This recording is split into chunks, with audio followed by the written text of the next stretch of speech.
Most business owners we know will run a profit and loss report for their business on a semi-regular basis, but in our opinion, not regularly enough.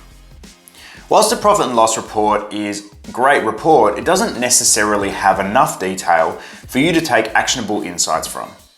After all, a profit and loss report on a business-wide basis is just the financial outcome of all the underlying actions that you take in your business.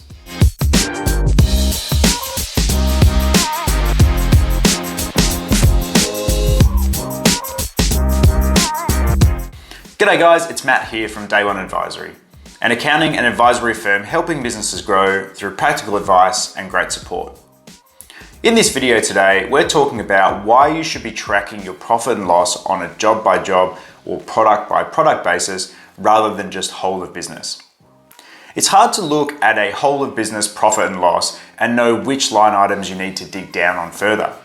You may look at your profit and loss report and see that your income, costs, or profit are up or down from last period or against your budget, but because this report is generally for whole of business, it lacks detail and you can't always know what went wrong or right. For example, let's say your business is profitable overall and your profit and loss is looking great.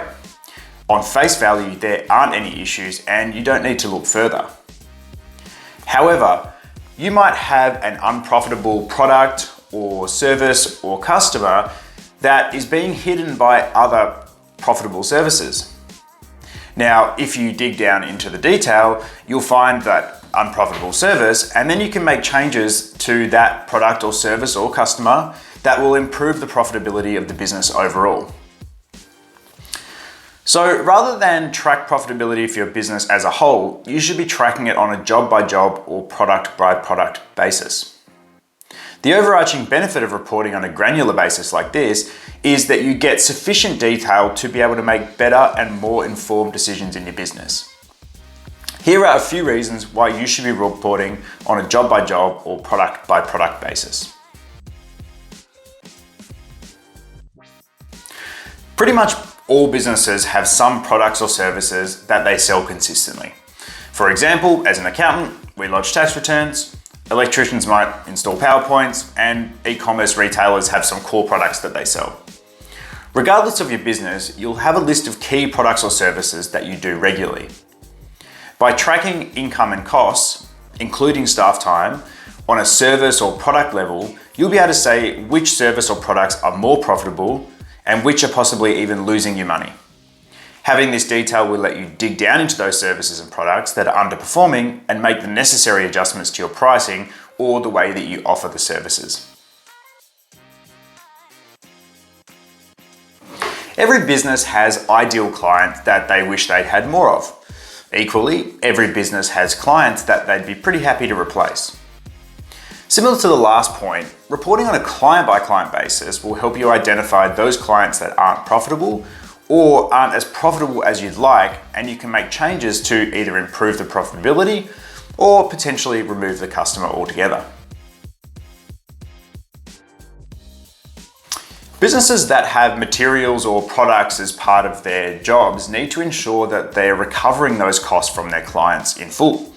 For example, let's say you're an electrician and your staff are running down to AWM or MIDIs for materials to use in the jobs.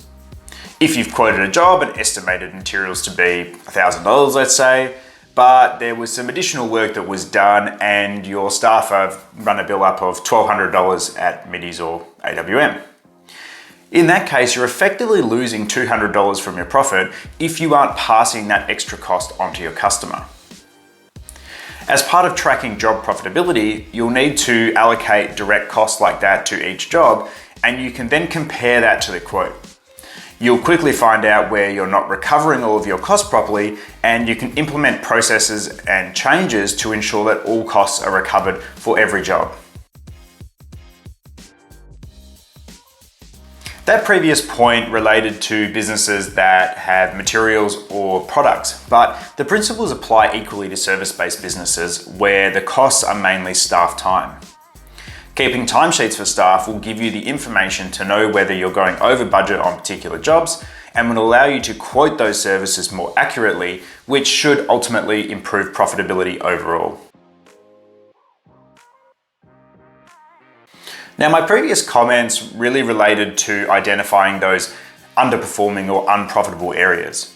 But you can't always focus on the negative things, and identifying those products or services or even customers that are profitable and working well is equally as important. By understanding what's working well, you can then apply that across your business to either offer more of that service or product, identify your ideal client, or apply the learning to other less profitable clients or services. Now, you might have an unprofitable service or product and be perfectly comfortable with that. Maybe it's a loss leader for your business, or maybe you're testing a new product or service in the market to get experience. Regardless, it's still beneficial to know the extent to which you're losing money so you can ensure that it's not going beyond your expectations. Making reporting in your business better is about getting the right information to make informed decisions. Having profitability reports on a job, product, or customer basis will allow you to identify areas for improvement, which is ultimately going to improve the profitability of your business as a whole.